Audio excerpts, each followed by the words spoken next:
With infinite complaisance, people went to and fro over the earth about their little affairs, serene in the assurance of their dominion over this small, spinning fragment of solar driftwood, which by chance or design man has inherited out of the dark mystery of time and space.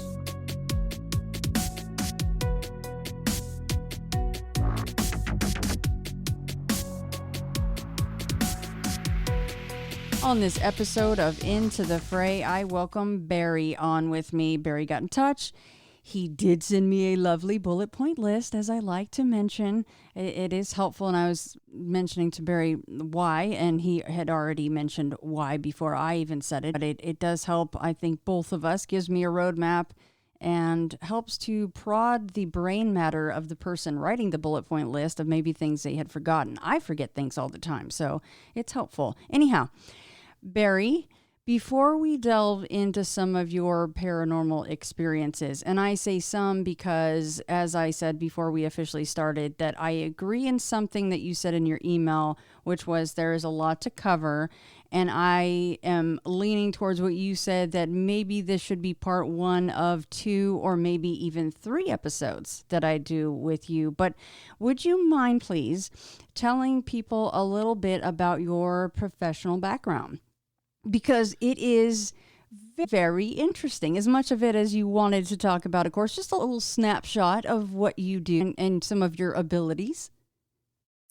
Hi, Shannon. Sure, absolutely. Thank you for having me on your show. It's exciting.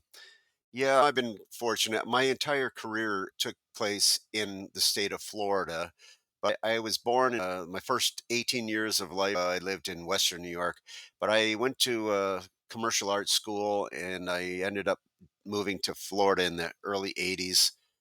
And I ended up getting involved in the film industry, working as a special makeup effects guy in a lot of B horror movies.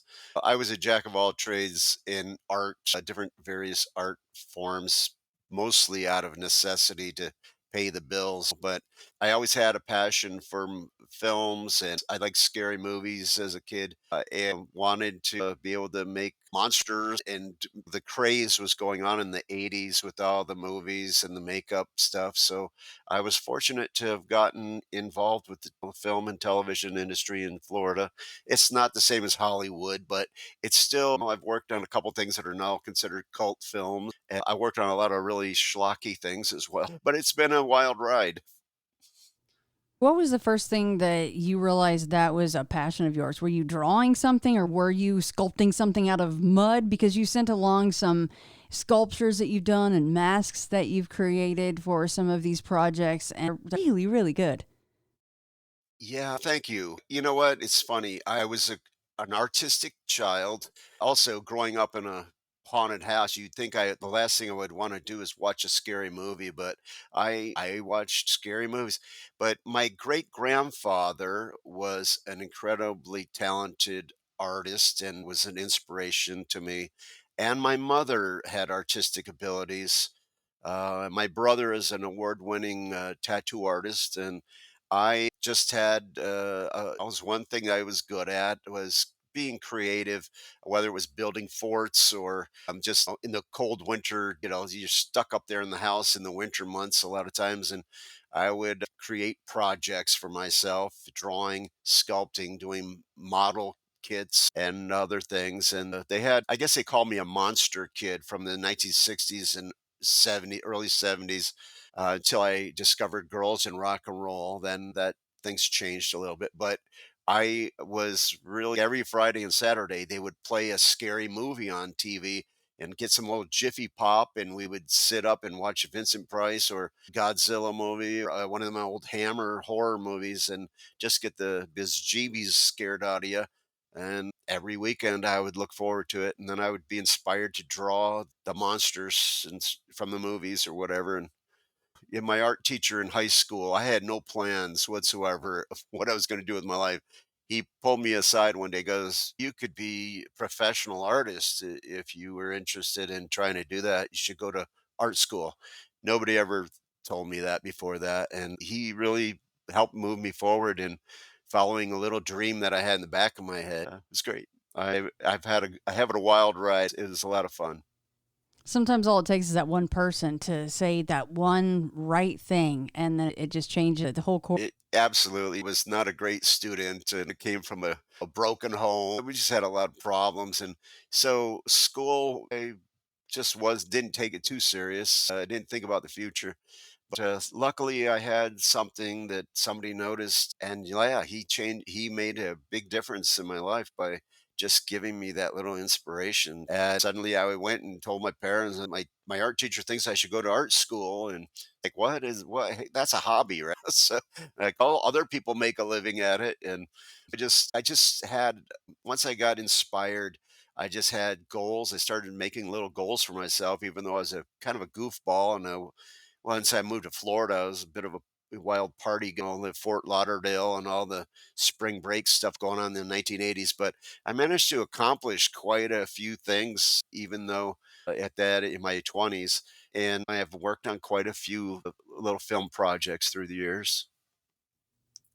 Yes, you certainly have. You've got quite the list, quite the resume, indeed. Before we get to your personal paranormal experiences, I know that you wanted to talk about your extremely gifted grandmother. Yeah. You know what? Gosh, it's funny. I was just up to New York State and I was staying with my sister. And in the room that she had me staying in, there was a little angel music box sitting there, and while I was laying in bed, the angel music box went off. It was my grandmother, she does. So it was, and we were talking about her just before that, and I was like, "Whoa, did I?" Maybe that just it gets you thinking. But yes, my grandmother was truly a special lady, and it's funny, I grew up with the paranormal my whole life, so I don't know what anything other than I mean, I have long periods of time where everything's normal for me, but then again, other things happen, and I have to assume that it's because of a family link with my grandmother. But as a child, she used to be a guest. She was well known in Western New York, and she would be a guest on TV shows and radio shows. And when I was a little boy, I remember going to the television stations, radio stations, sitting in the green room while she was on. And I just knew Grandma was special, but I didn't really understand how special she really was. In a time when people who are claim they're psychic, there's so many, I hate to say this, but fraudsters out there. And it's been like that since going back to spiritualism, probably going back to the Greeks and ancient Romans for all there's a buck to be had. But she was the real deal. She really had true abilities. And for she calls herself a clairvoyant, and for anybody who basically, I'll just explain the clairvoyant, the ability to acquire information that would be impossible through normal scientific proven senses. It's a form of ESP for anyone that's not sure. There's a lot of clairs, but she had precognitive abilities, which is to see into the future, and she had retrocognition, which is to see things from the past that she couldn't have known. And she also could do remote viewing, which would be to see things in the present that were at a distance. And so let's just say she also had a newspaper column, like 4 or 5 newspapers up in the Western New York region in the early 70s, mid 70s, and people would write in and say, "Oh, I'm missing my wedding ring," and she would write back and go, "I think it's behind this such and such," and then people would go and they'd write back to the newspaper office, and everybody would say, "Oh my gosh, she helped us to do this or helped us with that," and she really was the real thing. And she would do readings for groups of mostly women in the area. She would sometimes read for men, but liked the company of the women. And she had the ability, she grew up with some Irish aunts who did reading tea leaves, and they had psychic, I guess it ran in the family. So since at an early age, she had abilities, and she grew up in the New York area over by New York City and was raised in a wealthy home and until the Great Depression hit. But she had met the President Roosevelt and his wife Eleanor when she was a child, who was friends of her parents. Then she met a humble sailor from my hometown in Western New York, and so they lived a just a normal life. There was no neon signs in the window or anything. A word of mouth around, and she would go and do charitable events like the hospital fair and donate the money for good causes and stuff. But it was interesting being around her because you could go and have lunch with her and go into the restaurant, and she'd look at the waitress and go, "Don't worry, honey, everything's going to be okay. Your child will be fine," or something. The girl would burst into tears, and you're just sitting there going, "Oh, grandma." But she knew, I mean, she was the real deal. Now, how about, and actually, this just came up on my last episode with Ken because he has some abilities to see certain things and sense certain things. But as he mentioned, it's difficult with people that are closest to you. So, did she find that it was the same thing for her grandchildren, her children, for her husband? Could she sense anything with you guys? That's a great question. It's funny because her abilities created friction, I think, with my father. You can imagine having a mother that knows everything, and of course, mothers often do know a lot of things that your kid's up to. But in this case, she really truly did. And there were times when she would. Of course, people in the family would be like, "Oh, grandma's meddling again," or whatever. And she would always be warning us about things. But there were many times when she would warn us about something, and what she said came absolutely true, and I could give you some samples of that.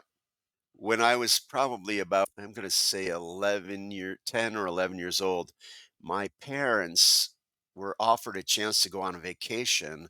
Now, we grew up poor, a working class family, poor working class neighborhood, and my dad's boss offered to take my father and my mother on vacation with them to Puerto Rico, which was, they had never been on vacation. They were teenagers when I was born, and then I'm the oldest of four children, and so they planned out this vacation, and they were very excited. And we were going to go as children to go stay at some one of the elders, family members from my mom's side of the family. But when my parents got to the airport in Buffalo, my dad started hearing his name being paged. And I was like, emergency phone call and he went running to get to the phone, worried that something was happened to one of us children. And it was my grandmother.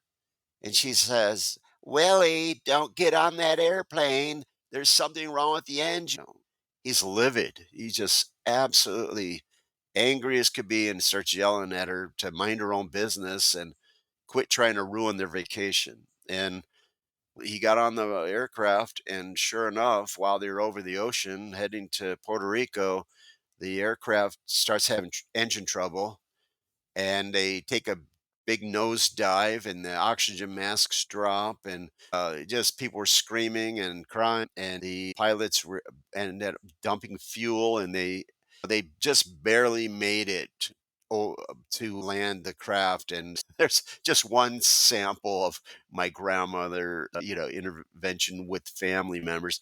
And I believe that she may have very well saved my life when I got myself into some deep doo-doo as a silly young teenager who had moved to the big city. And she was so specific about what she said to me that you cannot, there's no way to explain it. It just is incredible. I'll bet your dad listened to her a little bit more closely after that. Oh, I'm not too sure. No, that's the thing that gets you is it was so often that she would do these things, and sometimes they were little things, and other times they were life. And that has to be. I've only experienced. I don't. I think I do not have my grandmother's abilities. She was truly incredible. I have for me to say I have abilities, I cannot control my abilities. This stuff comes at random. They're really not random, I don't think, but these things I have no control over. They seem like they're random oftentimes, but in her case, but I there are have been a few times where I've had precognition or about something, and then I didn't do something about it the way I wish I would have, and it turned into a tragic scenario. So I've now tried to pay more attention to these signs, and I'm actually studying the subject so that I can learn to control and understand things better. But no doubt, I know that there were family issues with my grandmother meddling and telling family, her children stuff and grandchildren. But oftentimes she was right. Almost all the time she was right. I don't know if you wanted to mention the name of this place. It's an extremely famous place, and I've always been fascinated with it. Are you going there in person to take these classes, or is this online? Yeah, you know what? I don't mind. I'll pitch the place because it's fantastic. It It's the is. Rhine. Yeah, the Rhine. I'm taking classes at the Rhine Education Center, but the Rhine is in North Carolina. I think it's in Durham. But I'm taking online courses and studying parapsychology and field investigations. But the quality of the courses is amazing, and the intellectuals and the people involved, this fellow students come in a mix of variety of people, it's really been amazing. The last 2 years, I decided, you know what? I'm gonna really focus on learning and understanding the events that are going on with me, and yeah, I highly recommend it to anybody who's got a real interest in it. And I'm not getting paid for this endorsement, but I am. It's done a really amazing thing for me for understanding, and it's helped me to. I'm not a ghost hunter or anything, but I am interested in helping people who are going through things, and I think it's helped to guide me into the right direction. So it's been great. Weren't they formerly called the Rhine Research Institute? Yeah, it's actually still is. I'm sorry, thank you for reminding me. And they were part of Duke University, and the place is 90 years old. They celebrated 90 years, I think, this year. So they've been around for a good long time, and the people who founded it truly were pioneers in the field of studying the paranormal. And they really do it with scientific research. So this is not a bunch of mojo stuff here. There is a real formula where they try to study and examine everything in a very matter of fact, again, scientific way, if possible. It's hard. You can't catch a ghost and put it in a jar and take it to the lab. A field investigation is extremely important too. But yeah, it is really, it's excellent. It's very good way to go. If you're interested in learning things in a proper way, you can pull up stuff all over on YouTube, but you could find yourself getting into some deep, serious trouble if you're not careful what you're doing. At least for me, I'm very cautious because I know that there's invisible world out there that is all around us, and I know that there are good things and dark things, and so I'm trying to be cautious and just educate myself as to what I'm getting myself into. Speaking of the light and the dark, let's talk about that period of time when you were 4 to 6 years old. Yeah, this is the weirdest stuff, I think, actually. And no, when you're that age, you have to go, well, for many years I thought, gosh, what was that real or was that some imagination? But being that I've had a lifetime of strange experiences, I guess I knew or I know that I was consciously awake. So at least believe I was during most of these things. And so yeah, some of the first things that I can remember we were living in an apartment. My parents were young and we were living in the first floor of it was a house that was divided into, and so the upstairs apartment and downstairs. And it was me and my 2 younger sisters, and then my brother was born, and he was a baby in the house, and my parents finally bought a house and we moved. But some of the things that I remember, my daytime, I lived a somewhat sheltered little life in a small town back in the 60s, so I'm getting up there in age, but I didn't, we had 2 or 3 TV channels and my parents watched what they wanted to watch. I was not exposed to a lot of stuff at this age. I was not exposed to religious ideals or scary movies or anything like that. So, where this stuff came from is I don't believe was from being exposed to anything like that at all.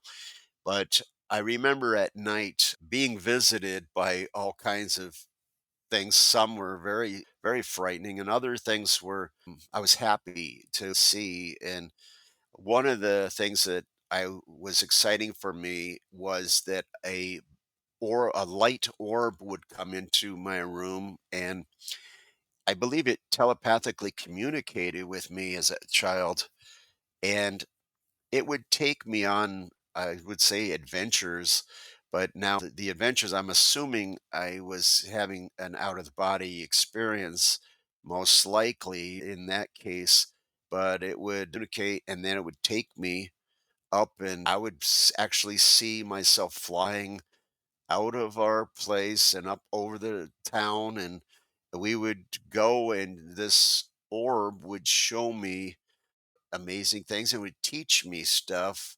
Sometimes it would show me incredible technology and machineries, vivid, bright images and places, some that seemed unearthly. I don't know, or it sounds so cosmic. It sounds like I'm on an LSD trip, but I'm a little child, and it was very interesting. I felt very comfortable in the presence of this being or energy, and I felt a very familiarity to it as well, almost as if I knew it before being born, if you will.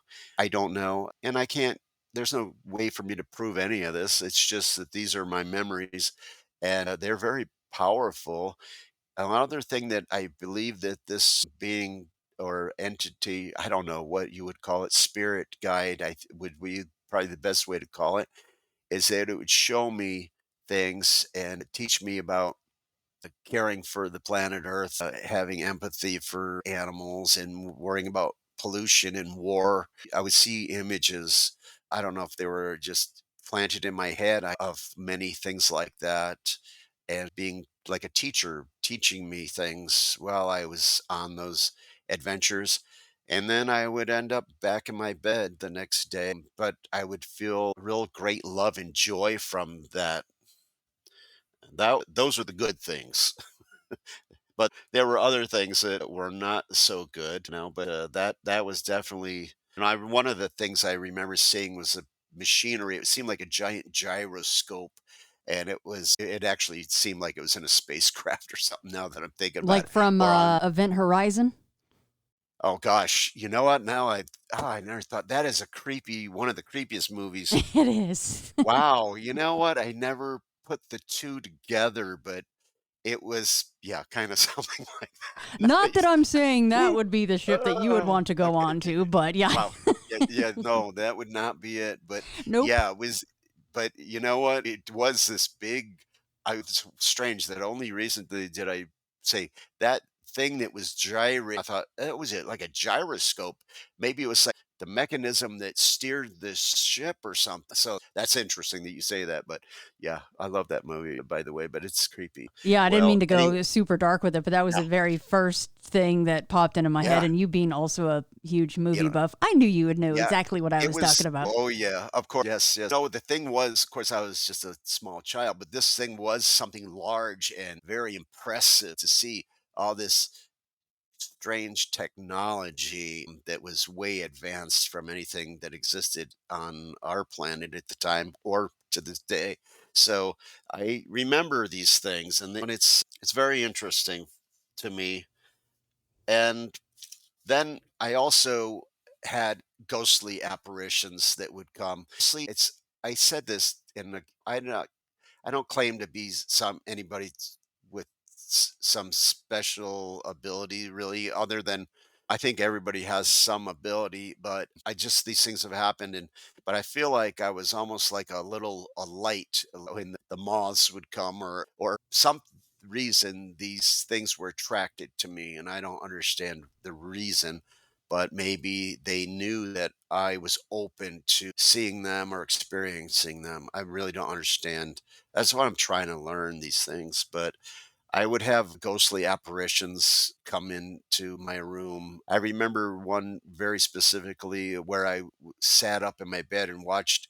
I heard a groaning sound of an old man, and he started coming towards me out of the darkness of the kitchen, where my bedroom was off the kitchen, and I just saw him coming towards me, and he was holding his chest, and he was reaching out like almost like you would see the mummy coming slowly coming towards me, and it was like he was having a heart attack or something. But he was an elderly man, and he scared the living daylights out of me. And he just kept coming, and I don't remember. I think I may have eventually screamed out. Of course, my dad came and turned the light on, and there's nothing there. But I remember thinking, I'm awake, I'm not asleep, and I'm sitting there looking at this thing coming at me, and it was very frightening. And I had a number of weird things like that. And actually, sometimes I would see objects that weren't in our house.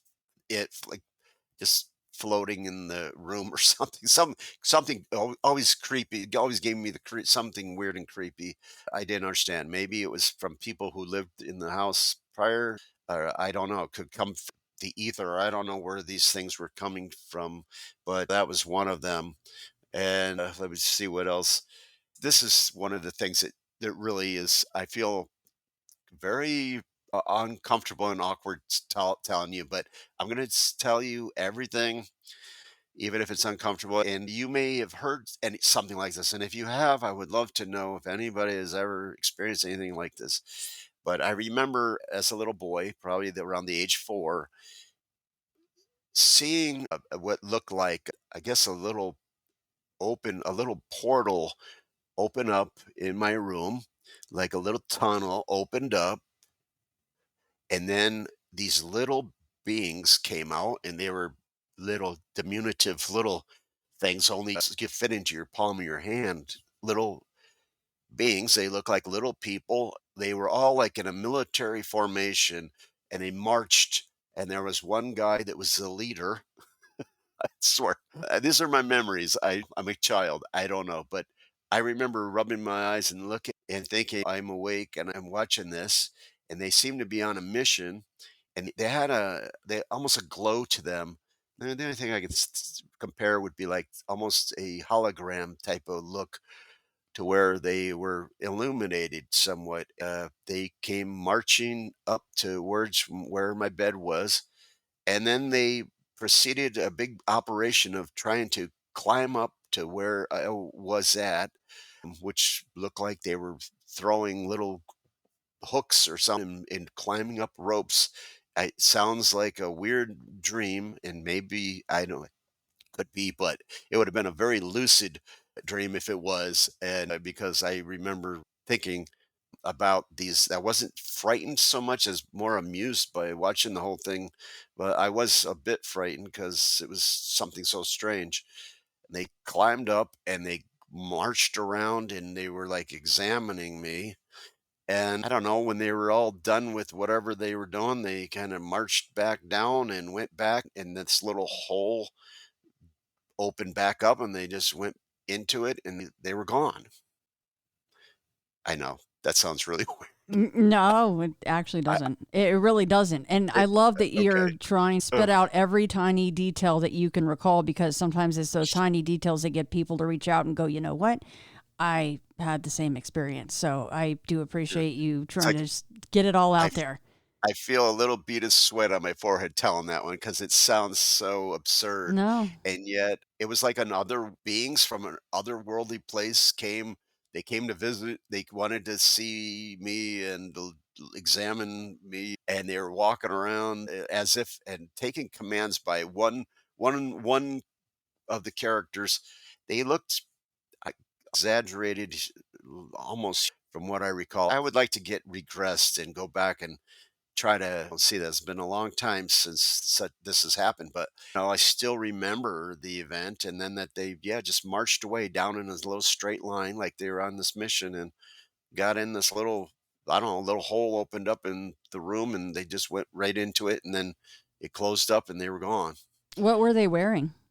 Well, they had, yeah, odd little uniforms on, some kind of little, I don't know if they were jumpsuits or something, but they all had some kind of little uniforms, and then there was the one that had a different kind of uniform that was the in charge of the rest of them. But yeah, it was very odd. But then you go, if I open my mind up to this, I go, if they were some kind of extraterrestrial beings or something, who's to say what scale they are? Or, of course, there's the little people. We've had stories around for forever. Every civilization has had stories about little people. So I don't know. They did not have wings or anything like that, or no antennas or anything real crazy looking. But yeah, they were. It was interesting for sure.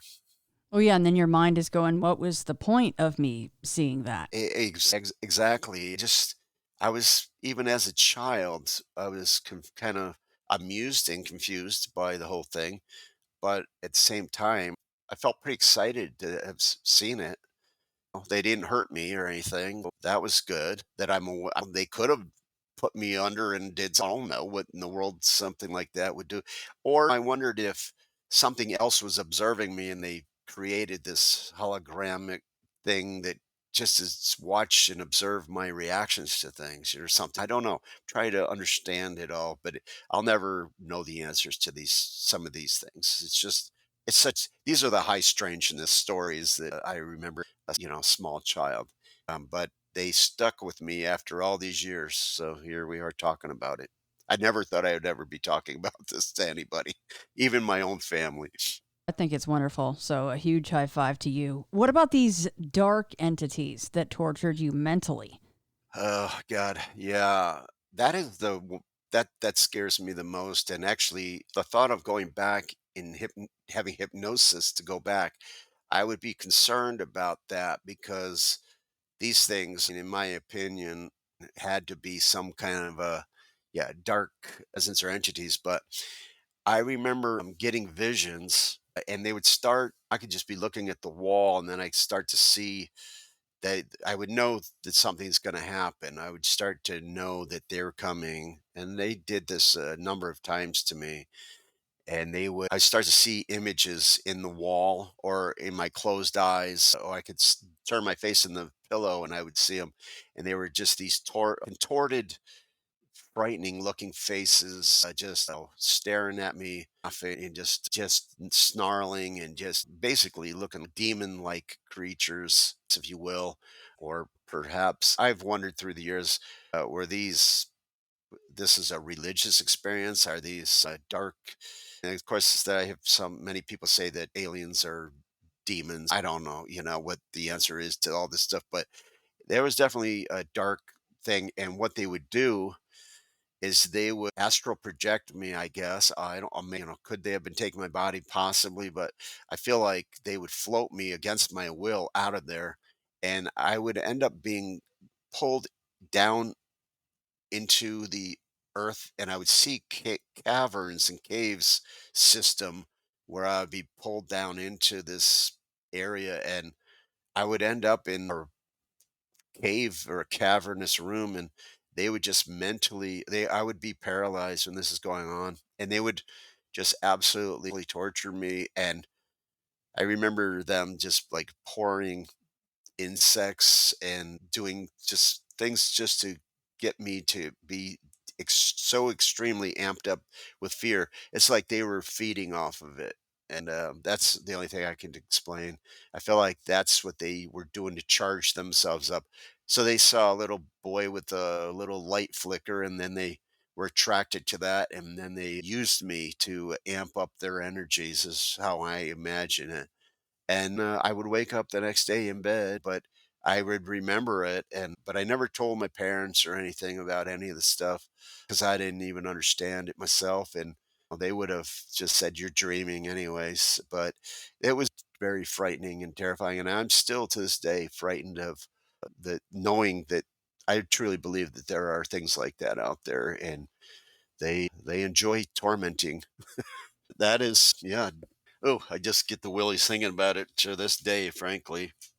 Barry, was there ever any physical marks or your clothes messed up or anything strange the next day after they would float you out and do whatever they were doing to you? That's a good question, but because I was so young and nobody, I do not remember that, and nobody, my parents certainly never addressed or remember, and I didn't have a conversation with them about it either.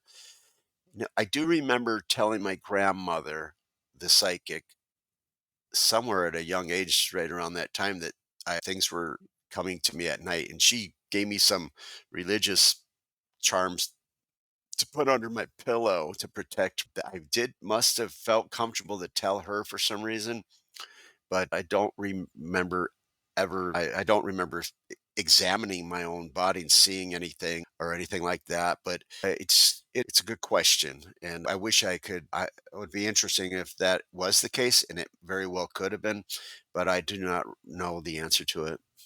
Even things like the old man clutching his chest and walking towards you. Did you ever overhear anyone else in your family, especially your parents, people that you would, in some cases, some people know they can't go to because they've tried and they were shot down because they were told it was all in their imagination? But did they ever talk about strange things going on in the house or, oh, were you up last night? And whatever it was, did they ever speak about No, it?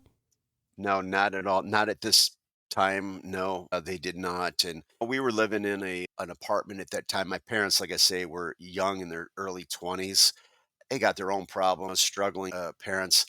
They would just, I do remember my being frightened and calling for my dad a couple times and saying that I saw something. And he would just be like, "You're just having a dream," and give me a glass of water or whatever, turn the light out. And then that would be it. So there was never any real conversation about that. But I must have reached out. My grandmother probably knew.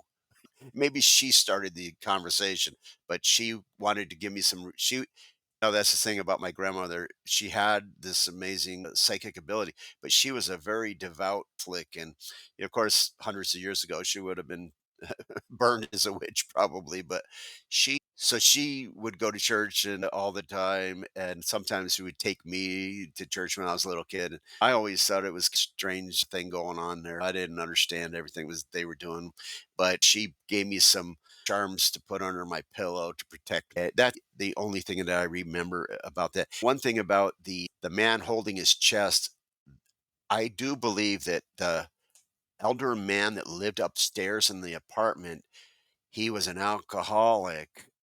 His daughter babysat us a number of times, and she had a brother that lived there, and I think that old man died of a massive heart attack up there in that apartment. So it's probably who I saw coming through my kid through into my bedroom.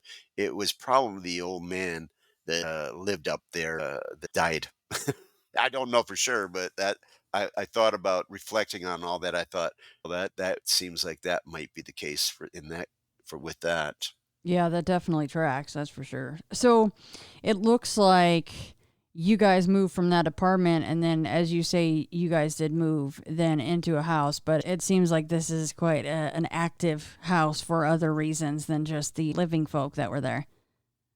Yeah, I will say before we jump to that, and we're just going to touch on this lightly because I want to go back and talk more in detail about it. But I do believe that I also had experiences while living in that apartment where alien looking beings came and they took me out of then. And now I know this as an abduction. At the time, I did not understand, but I would be paralyzed, elevated out of my bed, floated out through the wall, and end up on a examination table, and beings would stand there and they were doing some type of experimental procedures, and they would I, I remember laying there and just say lay still, don't move, and they won't hurt you, in my head. And honestly, again, I didn't know what any of that was until later on when I read about that, and all of a sudden it dawned on me, oh my gosh, those early childhood memories are real. I thought I would mention it, and we can go back to this at a later date when we get into that whole subject. But that happened as well, just to add to my collection of strangeness. Yeah, see, that was my fault. I crossed that off thinking that it's so similar to what you were just describing with the bullet point about the dark entities that tortured you mentally. It's very similar to what you just said with the aliens. Yeah, this was two different things that was going on. The dark things were pulling me down into a dark, cavernous place, and it seemed like it was all in some spiritual way.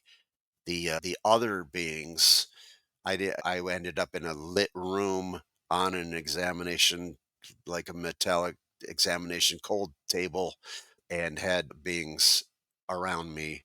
And I remember being frightened to look at them, but everything that with regarding that jives with almost every abduction case you've ever heard of. And now, of course, it's all seems very surreal. And then you wake up in the next morning and there you are in bed again. But yeah, that's a whole, we can get into that subject on another episode if you would like. And we can go down the whole rabbit hole with that. But we can go jump into my other childhood home if you're ready. Yeah, go right ahead. Yeah. So we moved into this house. My parents bought their first home in 1968 in Western New York. And again, this was exciting for them to buy their home. My mother just had given birth not long before to my youngest brother.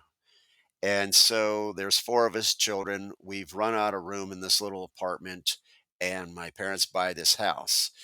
And they brought us to see the home for the first time. And I'm 7 years old, and I looked at the house, and the first thing that came out of my mouth was, I don't like this house, which really pissed off my dad. And so I think I got chastised for that, and which is why I remember saying that. And it was just the first impression that I got from the house was not a good one. And so at that point, us children, from the moment we moved in, we knew that something wasn't right with the house. And of course, as time went on, we tried to explain this, and I'm sure this is like a broken record where the parents wouldn't listen to anything the children would say, kind of thing. But it's really what was going on at a certain point as things started to escalate for us kids. We had nowhere to go, and which makes it even scarier for the children. And you understand if you got kids and you don't want them to be scared, but this makes them more frightened. So anybody listening to this that has children that tell them that something's going on, you should at least pay attention and acknowledge what they're saying, because you just don't know what children might be experiencing. And I think a lot of children are open to things where adults might not be. But we went through a whole crazy list of things that would happen. We had every night we would hear footsteps coming up the stairs. My parents' bedroom was downstairs off of the living room, and the children's rooms were upstairs, and we would hear steps creaking up. Something was coming up the stairs every night. And once he got up there, it would pace around in the hallway, and we could see shadows of footsteps walking across our door, stepping in front of the door and just standing in front of the door at times. Sometimes our doors would open up and it would come into our room. And I was interviewing, just seeing my sisters just this week. I interviewed my siblings, and my sister said, I just remember laying in bed in a silent scream as this man ghost, brooding man ghost would come up and he would stand over you. And I said, well, that's what my memory is as well. And so we all remember going through that. And it's really terrifying to, you could see the shadow passing around in the light in the hallway or on your wall in your room. And you're laying there and you're afraid to move, you're afraid to scream. It's right there in your face. And oftentimes I would be afraid to look. It's there. You can feel its presence. And it's just such a deep level of fear that takes over you when something like that's going on. It felt very, there was a deep, I don't know, depression or some deep feeling that was attached to that figure. And so we knew that there was a man there and we gave him a name. And the name sounded like a child's wild imagination. But later on, I ended up finding out that the name that we gave him actually matched the real person that passed away in the house. So us kids were onto something. And other things that would happen, we would hear sounds of just all kinds of noise. I remember on a number of occasions, doors would just slam. In the middle of the night, my brother and I shared a room, and we were in shared bunk beds, and my little brother was on the bottom bunk. And it was the middle of the night, and our bedroom door slammed really hard. And of course, we quietly, fearfully got up and opened and looked around, and there was nobody awake. Everybody was in bed sleeping, and my parents are downstairs. So, no explanation as to what was going on with that. And there were many nights when I would lay awake and I would hear muffled voices. You could never understand what they were saying, but it sounded like a gathering of people standing. I just imagined them standing around looking at me in my room, but you couldn't tell where they were coming, if they were coming out of the walls or sometimes out of our closet. It was just sounded like a conversation with three or four people. It was always muffled, and you could never really understand what was being said, except for I often felt like the conversation was about us children or about this. I was only experiencing it from my experience, but my siblings all remember similar types of things going on as well. Now, did you not want to share that section where there was the name that you guys gave the brooding man, and then you ended up finding out later that tied in, or was that still coming? Yeah. Now, yeah, I'm happy to. I'll share that. Yes, we named him Mr. Wolf, and of course, my parents really got angry with us anytime we would say, It's Mr. Wolf did that." Of course, it sounds like child's wild imagination. Mr. Wolf's mad. Mr. Wolf did this. My parents, I don't want to hear that anymore. Stop talking about this stuff. And actually, one of my sisters, they're all younger than me, but one of my sisters, she went to her teacher in school, in grade school, and told the teacher that our house was haunted and there was a man named Mr. Wolf that was coming into our room at night and stuff. And the teacher went to the school counselor. They called our parents, and then she got in a lot of trouble for this and got yelled at. We were not allowed to talk about this at all. And I never told any of my friends because even at that age, I didn't want to be the weird kid. And none of the kids wanted to play at my house anyways. They come there once and they never come back, but they all got a vibe off of the but yes, my poor sister, she got into trouble for talking about that. But we were tormented. We lived there from 1968 to 1974. That's a good chunk of your young childhood. And we went through a lot of stuff while we were there. Some cases, like like every babysitter that ever babysat, rarely did they ever come back. Now, some of that might be because we were just a bratty bunch of kids, but in other cases, I know they got freaked out because of the weirdness in the house. And one of those cases was my aunt, who was actually quite young, and she was a teenager when we were kids.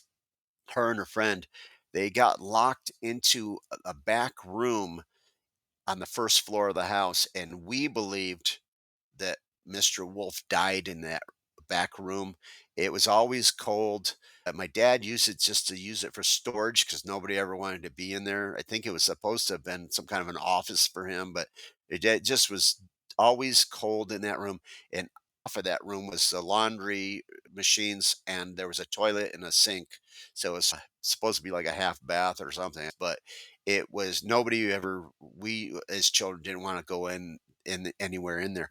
I think that my aunt and her friend went back there to smoke cigarettes without us kids seeing, but they ended up locked in the room in this little laundry room, and they were stuck in there, and we didn't do anything. And this was a really old house. It was built in 1906, so unless you had the skeleton key to open the door up, which we did not, so they were freaking out, and they blamed us children for what happened. We eventually somehow we got the door broken open or whatever. Or actually, I think from my now that I'm saying that, I think it just all of a sudden it just opened on its own. Now, yeah. And so that was interesting. But I do remember hearing my mother one time talking on the phone. She didn't know I was listening in. And then when I realized she was talking about something strange that happened in the house, I spied on her and was listening to what she said. My younger brother was not in school yet, so he was home during the day, and my mother was downstairs, and my brother was upstairs in it was supposed to have been his bedroom, but he never slept in there. He ended up in my room. So we called it the playroom, but the playroom was a very creepy place. And, they had gas they had pipes sticking out of the wall where gas lanterns would have been used at one point in time. And my parents never got around to painting this room, so it was like a dark forest green color in there. It's like just a cheerful place for children to want to play. Well, my mother heard my brother upstairs playing with somebody and talking to someone, and she got curious, and she went to go see what my brother was doing. And when she got up the stairs, she could hear what sounded like two kids playing in the room, but the door was closed. And when she went to try to open, the door was locked. She couldn't open the door. And she was yelling for my brother to open the door. And she was struggling to open the door up. And then I think this sounds like one of the typical horror movies or something, and then the door opened up, and my brother was sitting in the middle of the room playing with some toys. And when my mother was like freaked out, she was like, What are you doing? What's going on? Who are you playing with?" He looked like he was afraid to answer my mom. He kept looking over to wherever the boy was, but he was afraid to tell her what it was. It was funny, as an adult, I asked my brother about this a couple of years ago, and he goes, "Yeah, he didn't always play nice with me."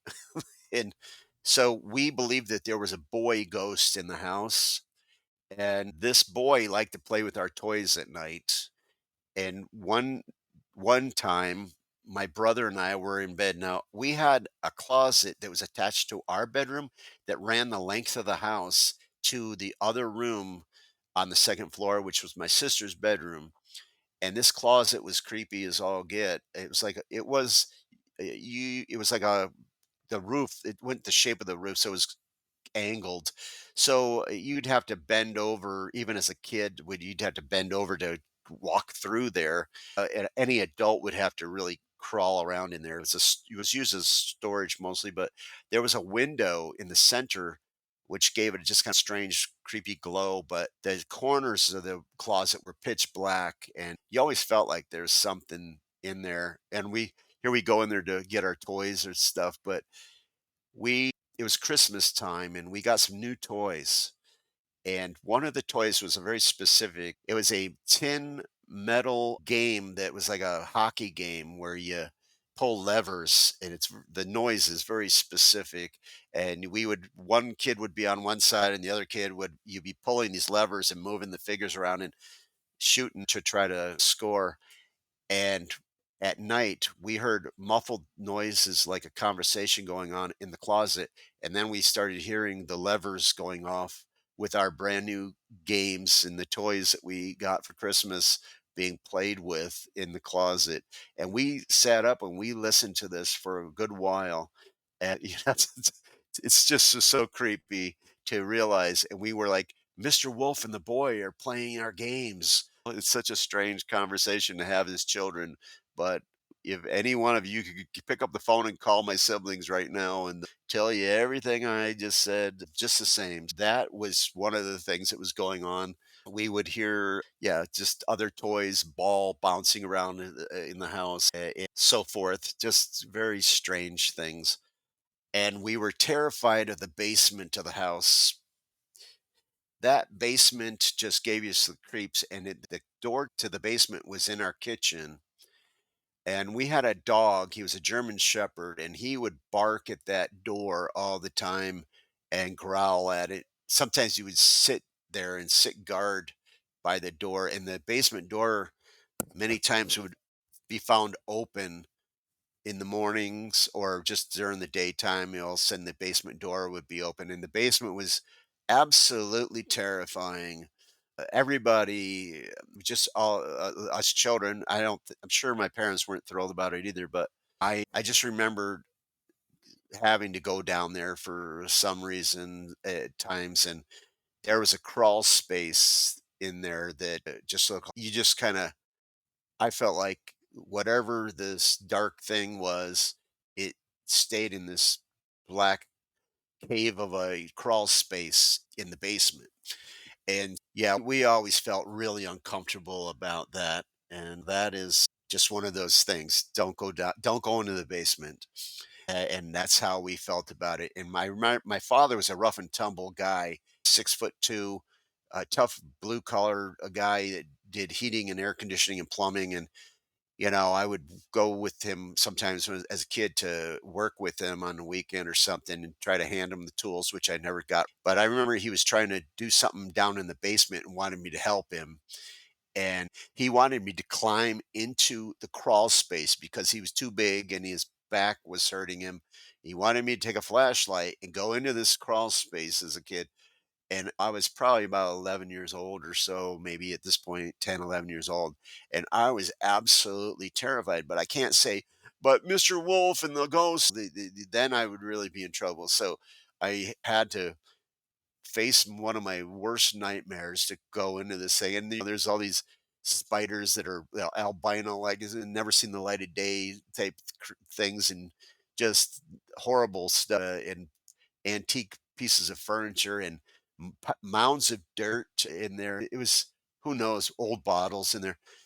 I had to go in there way to the back and look at some wiring or something and tell my dad. I don't know what that was all about, but it just, thank God nothing happened. But every hair on your body was standing up, and I knew that I was entering its lair, if you will, and it was not a good, comfortable feeling. And then I'll the crescendo. There's so many experiences through the years living in that house. You could never tell you all of them, but one of the big moments that happened there was we were all watching television in the middle of the day. My father was there and us children. I guess it probably was on a weekend, and my mother was working as a waitress in a restaurant. So we were all watching something early 70s, probably Brady Bunch. I don't know what, who knows, but we were watching some show, that program on TV. I was the closest to the entrance of the living room, which from my perspective, watching the television set, it would be to my left. And we were all sitting in the room, and something caught the corner of my eye, and I turned to look at what it was. I saw some movement, and as strange as this sounds, this is what I saw, and we all saw it. So I looked over, and there was this ball of energy, a sphere, floating slowly into the room, probably about 3 to 4 feet up off the air. Actually, I was sitting in a chair, so it would have been. So I'm a 11-year-old boy. It would have been almost right in front of my face, height wise. And this thing just slowly comes towards me, and I'm sitting there looking in shock at it, and it looked like an electrical storm almost. like a cloud in there, and almost as if there was lightning illuminating this cloud. So it was so weird. But to make things even stranger, I feel embarrassed to say it, but this is what I remember. And I got a very good look at it because it was right in front of my face during the daytime. It had eyes in it. And I don't know if I yelled out. I think I jumped up out of my seat, and my dad saw it. We all ended up seeing it. My dad saw it. He jumped up, and this thing at that point got startled, and it took off, and it went right past all of us and into our parents' bedroom. It went around a door that was partially closed, went around into my parents' bedroom, and my father and I jumped up and we ran into their bedroom.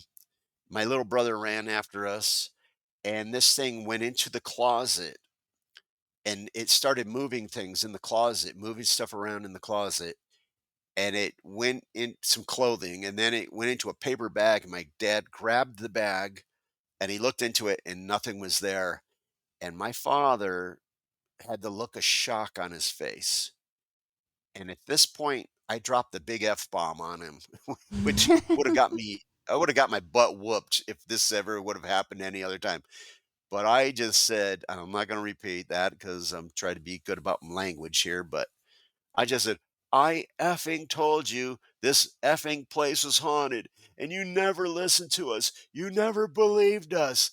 What was that? And my dad's like, it was a bird. I'm like, this was no bird. No, it's no bird. Birds have wings, birds have beaks. That was no bird. Don't even try that with me. I was just so angry and I was screaming, and my dad, the color drained out of his face, and he refused to talk about it though after that. That was the thing that just drove me crazy. I was like, even after that, he wouldn't talk about it. He could not bring himself to talk about it. Years later, I made him confess this in front of my wife because I was like, I'm tired of feeling like I'm crazy because my poor wife had a one night after we were dating seriously and stuff. I somewhere along the line, I got had to confess that weird things happen around me. But geez, is she gonna leave me because of this? I don't know because now she's gonna have to have weird things going on. But my dad, he reluctantly said, looked like one of them weird drawings you did back then. And I was like, I always did weird drawings. What do you mean? What weird drawings? He says, those things that look like a cloud with eyeballs in it. And I was drawing these silly cartoon things. They actually had feet, and they were doing protest things like baby protesting baby food or something. Stupid little humorous, but they looked like a weird little cloudy looking form with eyes. And so I said, so you're saying you saw a cloud with eyes? And he said, yeah, it was a round ball thing that had eyes. My siblings did not remember that, but my dad and I saw it first, and I got the longest view of this thing slowly coming into the room. And then the others saw it, but by then it sped up and it just flew past them. So my dad finally admitted what he saw, and it matched what I saw. So as bizarre as it is, that's what happened. Do you know if he mentioned that incident to your mom? It's weird. I My parents had a very troubled marriage. I don't know what they talked about. We unfortunately experienced a lot of, matter of fact, as children, we believed that the house was affecting our father and our mother, probably all of us in a negative way. We never saw the movie The Shining or anything like that, but we believed, and we talked about this as children. This, the conversations that haunted children have between each other is incredible. That's a whole little story within it. But we thought that Mr. Wolf was affecting our dad. And so we were dealing with not only the haunting stuff, but also times of lot fighting, and things got very negative at times. And ultimately my parents end up divorced, and we that's how we ended up leaving that property when the time came. But so I don't know whether, but my mother, as I said, I overheard her talking on the phone to a friend who told she was telling that friend that something weird had happened with my brother upstairs in the house. So she knew something was going on in the house. And my dad knew something was going on in the house. They had to have, but they refused to talk to us about it. But whether they talked to each other or not, I don't know. My mother was an atheist. She never believed in anything, but she did. I tried to have conversations with her through the years, and she never wanted to talk about any of this stuff, but she did admit that there was something wrong with that house, but she would never openly speak to me about anything, sadly. Oh, that makes sense. I think that's more often the case than everyone is chatting with each other and everyone is up to date on what's going on overnight and everyone's comfortable talking about it. Sure. And there were many years that we just never addressed it. But I was always the one that would come back and go, "We had a weird childhood, right?" To my siblings. And they were like, "Heck yeah." And then I would check with them. In 2023, actually it started in 2022. No, even before that, in 2011, I wrote a letter. I began an investigation of my childhood home, but in 2011, I just wrote a letter and mailed it to the house to whoever lived there, which is a very strange thing to do. Can you imagine getting this letter? I tried to be nonchalant about it, but I thought, I wonder if the people living there are still dealing with the haunting in the house. So I wrote a letter and, "Hello, my name is such and such, and I grew up in that house as a child. And we had fun in the neighborhood playing with all the kids and blah, blah, blah. But as children, we remember it, looking back as children, we feel that we experienced some very strange things in the house. And I was wondering if you've ever had any strange experiences. If so, here's my email address. You're welcome, or my phone number. You're welcome to contact. I actually ended up getting a reply from a woman that moved in there with her two sisters. And she was very pleasant. And she said, "Oh, yeah, we've moved in here 2 years ago, and she says, "We like it here." But then she says, "Yeah, we have had a few odd things happen here at that time." And she explained that the sink in the bathroom, upstairs bathroom, would turn on by itself all the time. And she saw an apparition of a woman going down the stairs that she thought was her sister, and then realized that it wasn't. But at the time, she still seemed pretty okay with things. As time went on, I got back in touch with her. Years went by again, and then 2000, the very beginning of 2023, actually it's the end of 2022, I decided to do a historic search on my about my house, and I contacted the local historic society and paid them a little bit of money to do a search on the home and the history. And they gave me a list of all of the people that lived in that house from the day that it was sold the first time, from 1907 all the way up until the present time when I was conducting my search. And this whole thing opened up a Pandora's box of crazy stuff that happened. And to this day, literally just this 2 days ago, and it was still going on here with me, that had no idea what I was getting into, but I'm gonna start to explain some of this investigation, with you.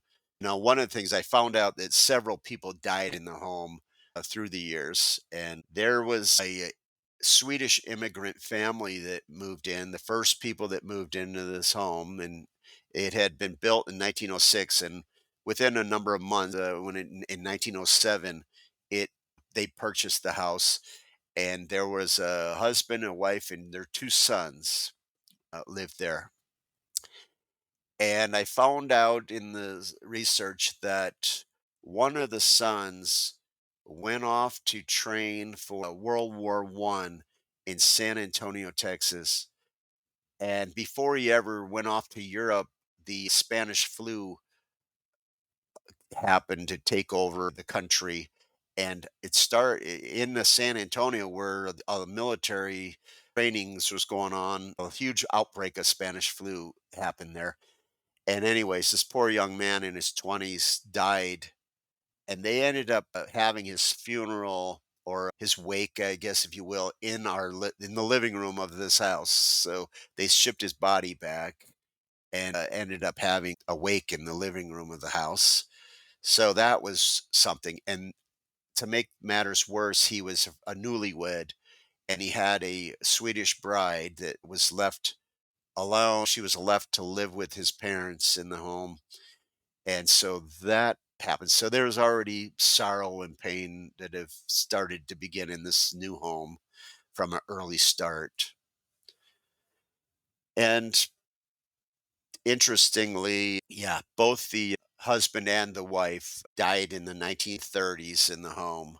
Now you've got already have quite a history.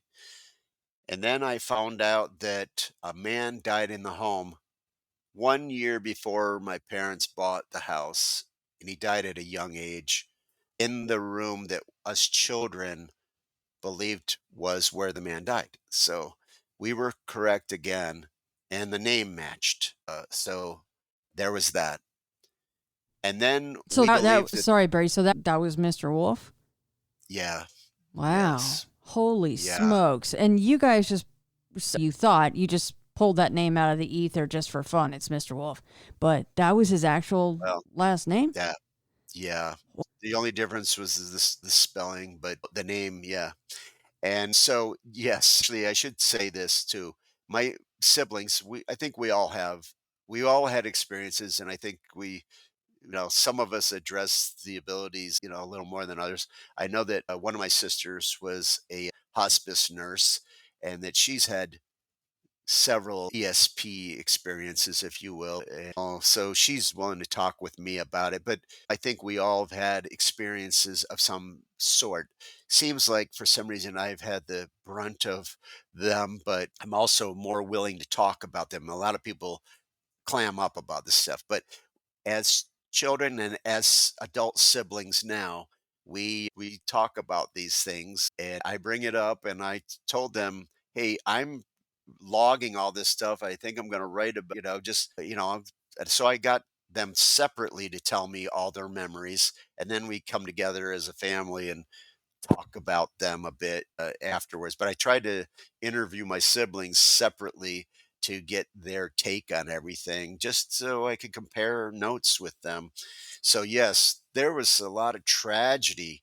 And to top that tragedy off, gosh, there was a death of a boy that went from an accident. And I don't want to say too much because I don't want to that could affect somebody who's living at this point. But again, another tragedy attached to the home, and we believe that there was a boy, ghosts there, and there, all these little odd things that started to give me some confirmation were happening, and so then I ended up making contact with three different families that lived in that house after me, which was really interesting.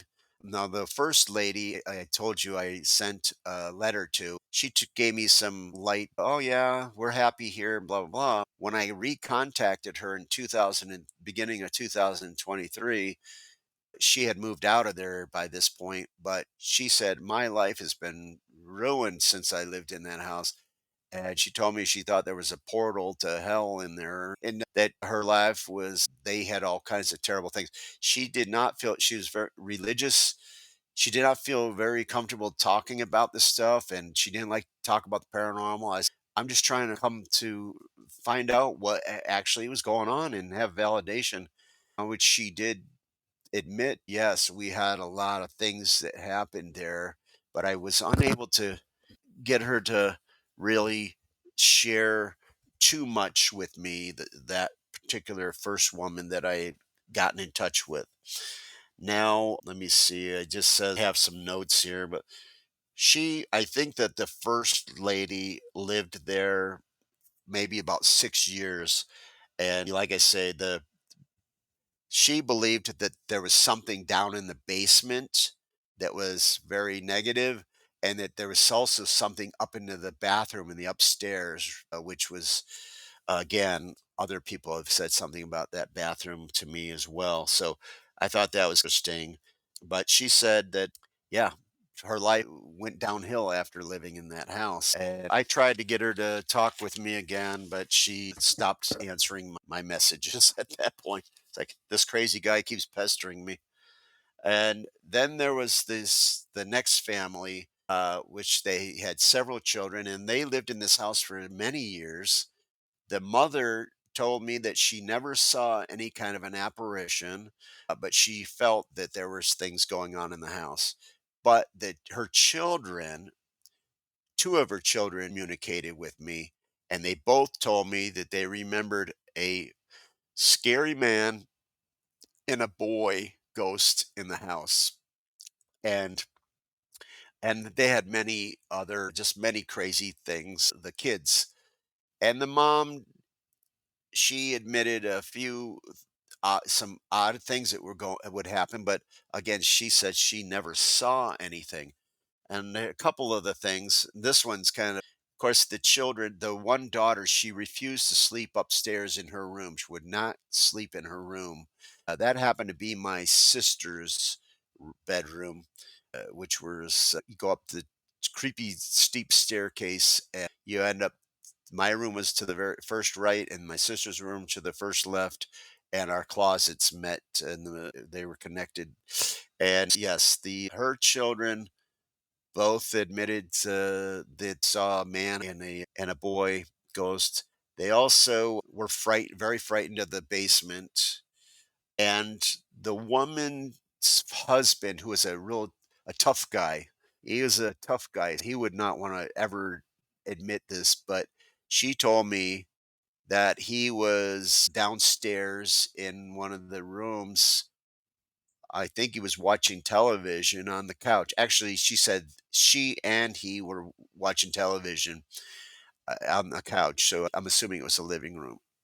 And she fell asleep and he was sitting there and he looked over, and in the corner of the room there was a woman standing there staring at him, and it scared the bejeebus out of him.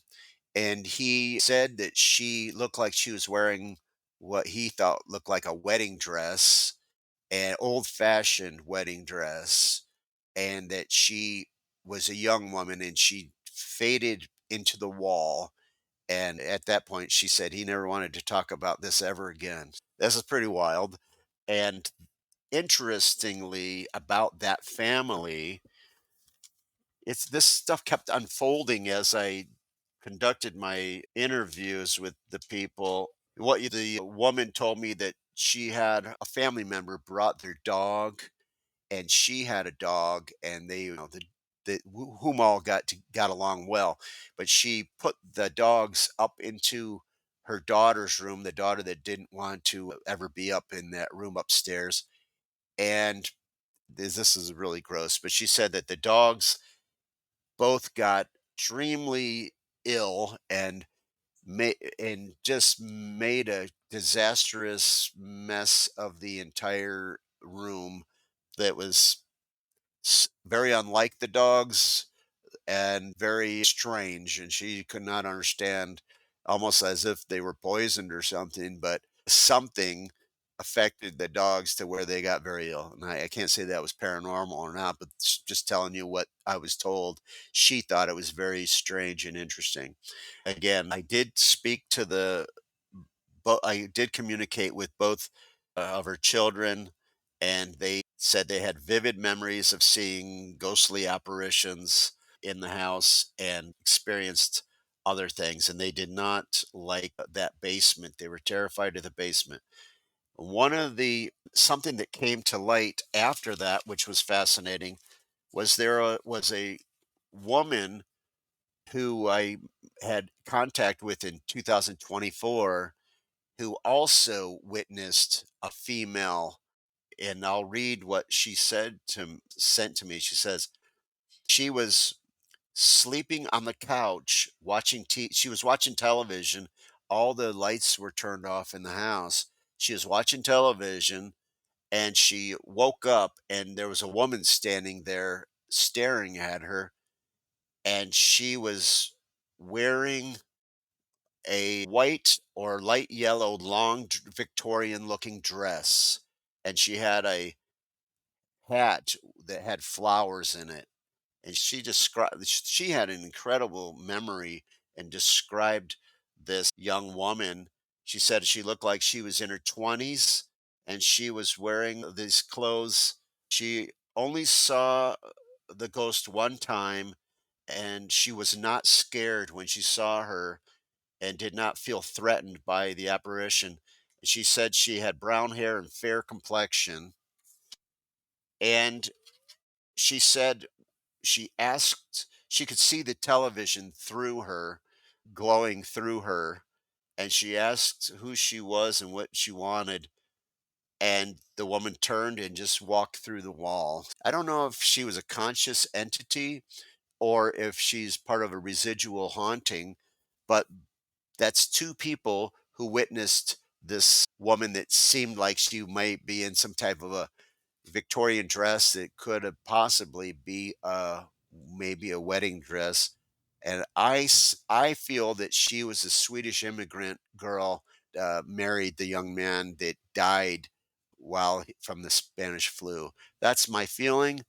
It could be that young soldier's mother who she died of old age in the house, but maybe she shows herself as a young person, maybe. But it was definitely one of these Swedish immigrant women. I think it was the I think it was Hedwig, the young bride, but I can't prove that at this point in time and probably never will be, but that's my feeling. That and then seeing the bod having the wake in the living room of the house, it just kind of brings a lot of pain and sorrow attached to that. But that is wild to get confirmation from separate people who you've never spoken to before. And they're like, yeah, there's this kind of grumpy man and there's this little boy. And that's the mind blower. And everybody said, "Oh my gosh, we have validation. We have validation. Thank you so much for contacting us. This is mind blowing." And I said, "Yeah, for me too." I said, it's just not just one direction here. I'm getting validation for me and my siblings as well. It is mind blowing that, wow, we were right. 100%. We were little kids, but we called it. And yes, it makes you go, this is real. And I'll tell you what, it just keeps getting crazier as we go. I don't know how we're doing for time, but No, keep going. all right. So then I contact the third family. And now all this took place in 2023. I sent a letter out randomly in 2011, but I never followed up on that. I was busy with career working and I didn't know what to do with that information other than, okay, yeah, something's still going on in that house. But when I was getting ready to retire, I decided and I discovered the wonderful world of podcasts. I started listening to and I thought, I've had a lot of weird things going on. And I thought, started to just reflect on them and started writing down lists of things and then all these memories. And I started interviewing friends and family who experienced things with me. And suddenly that opened up an interesting thing. And I decided to investigate my home. And as I said, I opened up a Pandora's box of wild information. So this third family, this is where things really ramp up. It seems like whatever was in that house, it just kept ramping up through the years, feeding off of matter of fact, the historian said, wow, we've do lots of searches on old homes. I've never seen so many people move in and out of a house before this house. And she's curious about what was going on in the house. And I hinted that I didn't want to get into telling her too much. A little small town, my rumors or whatever. I said, "Oh, I'm trying to figure out what the history of this house was." And understand my memories of as a child. She's like, "Oh, there's several people that died there, and there's a whole lot of people that moved in and out of that house through the years." It seemed like it was getting there were in the beginning, the first family lived there for 30 years, and then but seems like the stay was getting shorter and shorter towards the end. And of course, then people rented the place, and there was some years where it was vacant for a couple years time. And one time the price was reduced way down as somebody's just really trying to get rid of the house. So this is before we even moved in. It makes you say stuff was probably going on in that house for a very long time. And again, it's very interesting. But so I contacted the third family, and it took me some investigative work to find people's phone numbers and names and stuff. I was a bit of a sleuth going through all this stuff. I had a project that I created for myself. And I managed to send a text message to a woman, and she replied to me, and she was said that she was driving and got the message, and she glanced, and then she said she had to pull over, and she started crying, and she said that, "Oh my gosh, I can't believe you're," I just said, again, lightly, "Hey, see that you lived at this house, and I lived there as a child, and my siblings and I have some interesting memories of that place. And we wonder, I just curious if anything unusual happened there." That's what opened the floodgate for her. She started crying, and then she responded to me and said, "Yes, I moved in there with my children. My mother," so she moved in with her mother, and I don't know if it's her father or stepfather, and she moved in there with her children in the house. So the mom and her husband were living there for a bit, and then the kids moved in. And the kids were afraid to be upstairs. They didn't want to ever go upstairs. They were frightened. Now, the grandmother, she said the first week that they moved in there, the kids were there as well. I guess they all moved into this house, but she woke up in the early morning hours and heard a ball bouncing on the stairway. It's like a kid throwing a ball up there, and it would bounce down, and then they would throw it back up and bounce down. And she woke up, and she got up, and she went to go look, thinking it was one of the kids that was awake early in the early up morning hours making this noise. When she got up, they were all in bed sound asleep, and there she was left, no ball to be seen, no idea where that noise was coming from, but something was playing with a ball trying to get her attention maybe. It was, she said it creeped her out, but she just had to move on and just go, "Okay, I don't know what that was, and I whatever." Gosh, there's so many things that, but that was the beginning. Another thing that started to happen was that they had a set of twins, and they started to see a mimic of one of the boys in the house, and he'd be running around, and then they go up, and he'd be in bed sleeping. Now, I don't know if this boy was having out of the body experiences, and or if the entity in the house was mimicking the boy, but that happens on several occasions for them and weirded them out quite a bit. And again, just another odd thing. The grandmother told me that one time she was looking out the window in the house, and I didn't ask her if it was at night or during the day. But suddenly, while she was looking out the window, she saw a man's face staring back at her, and he looked like he had black eyes, and he had a beard and dark dark curly hair, staring back at her. And I wrote down blank eyes, and I asked her again, "So were they blank white?" And she said, "No, they were all black," which is pretty terrifying. She said it scared the crap out of her, and she didn't know what to make of that. But I think she knew there was something going on, and they all knew that there was a boy ghost there and a dark brooding man as well. And the grandmother and the daughter felt a connection with this little boy, and they felt sorry for it. And actually, when they told me when they moved out, they cried and about it. And but meanwhile, they had been through so much, and yet they were worried about this child spirit. But that's it gets down the road before they lived there for a number of years. But they, this is one of the most terrifying things they told me. One day, the children's mother, the daughter of the grandmother, she had the twin boys. They were between the ages of 2 and 3 years old. And she took her eyes off of them for a bit and suddenly realized it was quiet. And she went looking for them and they were missing. She was calling for them and she wasn't getting any response. And she went around the corner, went in and looked in the kitchen. The basement door was open and she was calling for them. And as she said earlier in the day that some man was supposed to have gone into the basement to look at some wiring or something. They rented this house. So somebody was supposed to have come in there and did some work in the basement. That's what she said. And she thought maybe the guy left there without closing the basement door. She didn't know because she didn't see him leave.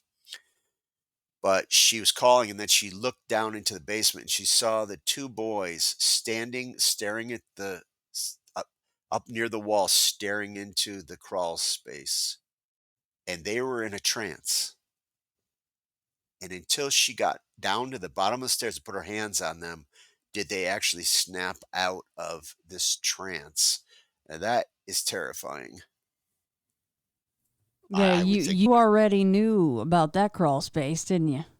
You were like, "That's no I surprise." uh, actually, I have goosebumps on my arms right now. Every time I just even hear the word crawl space, it gives me goosebumps. And yes, I knew about this crawl space. And when they told me this, just retelling it, it gives me shivers. Really, I literally have goosebumps as I'm talking about it. Absolutely frightening.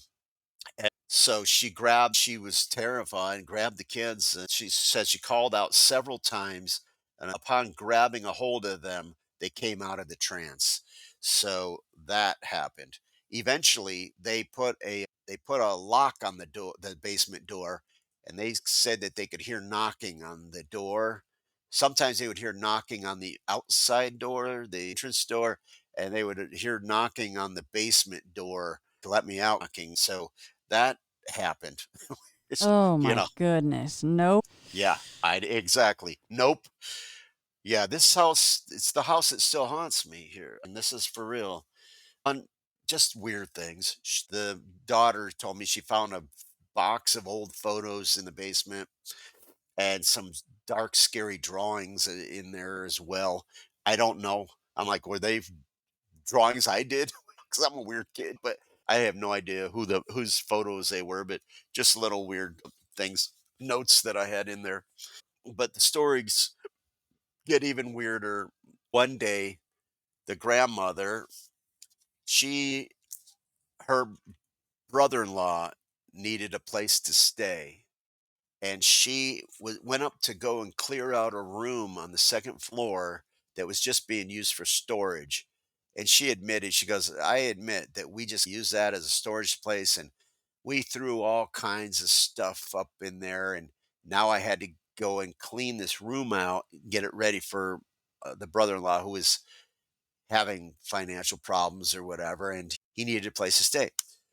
So she said that she had all kinds of clothing that she had to sort through, and there was clothes from the kids and clothes from the adults and stuff. And she began bagging up old clothing to throw away in big green garbage bags. And when she filled up a bag, she would just toss it down to the bottom of the stairs, and then go back in the room and keep sorting through stuff. And by the time she was done, she had a big pile of garbage bags at the bottom of the stairs, which she was going to go at that point, take them all out to the garage. But she told me that she needed to get cleaned up. She was staying upstairs because none of the children were at home at that point. They were all in school, but she stayed up and she slept up there because the kids would refuse to sleep by themselves up there.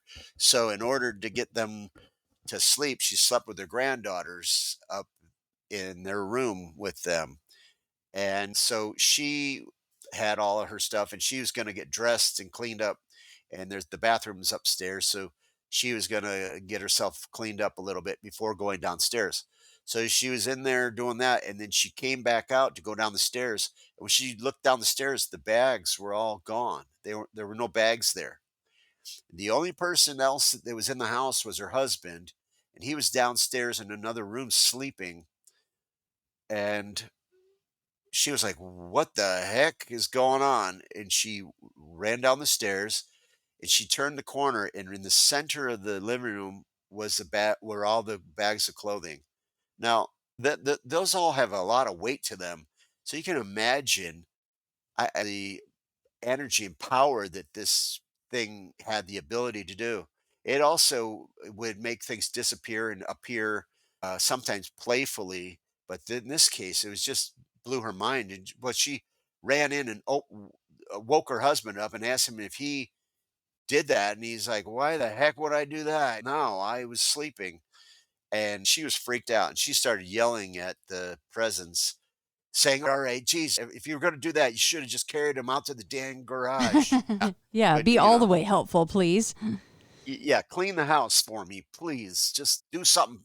You're going to help me. You're going to do something helpful. And so that happened. Just crazy stuff.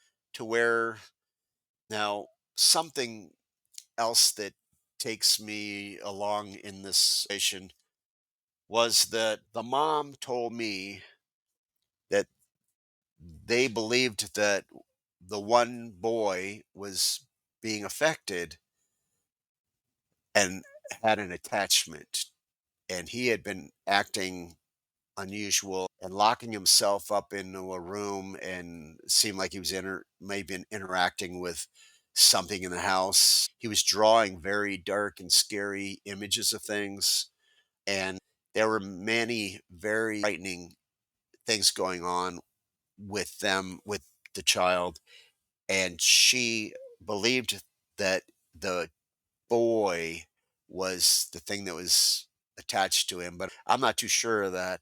But something, see, after hearing everything that they told me, there was something attached to the child. And so at this point, once I learned that, I decided that I needed to help them in any way I could, right? Now, when I made contact with them, they had moved out of the place, but they had only been out of there for, I don't know, less than a year. And there was still some connection or some kind of an attachment, they believed, to the house regarding the boy. But the mother and the grandmother, again, they were still thinking about that boy spirit. And they actually, at one point said, we still felt torn about leaving the house, even though there was a point in time where all of them slept in the living room. They gave up sleeping upstairs, and all of them slept in the middle of the living room together. So that's how bad things got for them. And it sounds like a horror movie, but this is what they were going through right before I made contact with them. And when I did, and I found out that there was still stuff going on with them and involving a child, at that point, I started seeking out the help of some psychics. So I got a recommendation for a gentleman helps to remove attachments, and he said he could do this remotely. And I thought, we got nothing to lose, and they were not going to charge anything to do it. But he said the only thing I needed to do was get permission from the mother to do that. And for some reason, they kept stalling, and the boy actually had a little bit of a psychological breakdown right around this time. And while just as I was trying to get them some help, the child ended up, but I said, do not mention anything about ghosts or anything. Take him to a hospital. And he was assessed by a doctor. And so, any case, luckily, things calmed down. And he's okay. He's good now. But at the time, they were going through a lot of stressful situation that was happening. And so I made contact with the psychic, and he said he was willing to help. And I was trying to get them to do something. Well, in the meantime, I ended up taking a trip up to north and went and met with them in person. And this is where things got really crazy for me, because when I got up there, I felt like whatever's in that house was trying to stop me from my mission, which was to help this family. And one example of things, I met with neighbors that were friends of mine that still own their house across from my childhood home. And we were sitting out there talking, and we never told any of our friends from childhood about our life there. But we were all sitting out on their porch and looking at that house. And I know all this stuff's going on, but I wasn't going to say anything. But somehow in conversation, my siblings joined us, and we were talking as a family with family on their porch. We said that house is haunted, and they're like, "What? Really? You never told us that kind of thing." And so we started to tell them a little bit, and then my sister said, "Whoa, he's got some paranormal investigating equipment in the car," and which I brought a few items with me when I went up there. I brought a Mel meter and I don't know what else did I bring, a REM pod. Anyways, something to check for EMF and temperature. I didn't have money for a lot of expensive equipment, and I didn't have a lot of room to put it in my baggage or anything. I was afraid what they would see when they looked at my bag and see some a REM pod. Like, what is that? But any case, the our friends made me get the stuff out, and they wanted me to go through their house, and I went up through their home from the attic all the way through the house, and not a blip on anything. And I was like, your house is good to go. And I said, well, I had it out. I thought, I'm just going to walk across the street. And as soon as I started walking in that direction, the equipment started going and going. It was ramping up to where when I got up near the front of the house, it was going crazy. It just was absolutely going crazy. I don't know. Could it have been wiring up above me? Anything's possible. I was outdoors, but it just seemed like I was right at the front of the house. The stuff was just full throttle. And then I would started to just ask a few little things. I didn't want to draw attention to me. I heard that there was somebody else living in there, and I didn't want any problems. But I asked a few questions. It seemed like this thing was reacting to it. But we decided to wrap up that and just put everything away. But I went to go, I think sometime right after that, actually, I was driving. Everybody had to go work or something, and I was by myself, and I was drive a nice leisurely drive out and about, and I just happened to be driving past the cemetery, and I looked over, I saw the cemetery, and I remembered that my childhood boogeyman, if you will, I think I saw that he was buried in that particular cemetery, and I pulled in, and I shouldn't have done this, but I said, "Show me where you are." And I looked around and I thought, this is stupid. I'm not going to get out and wander around aimlessly here. So and I was hungry. I was looking for a place to eat, and I ended up coming across the cemetery. I ended up driving down the little drive in the cemetery, and I went to take a loop and leave. And I glanced over and I saw a gravestone with a name on it that I recognized. And I stopped the car and I ran up to it, and saw that it was one of my art teachers from junior high school that I absolutely adored. And I was like, oh my gosh. I just was like, thank you so much.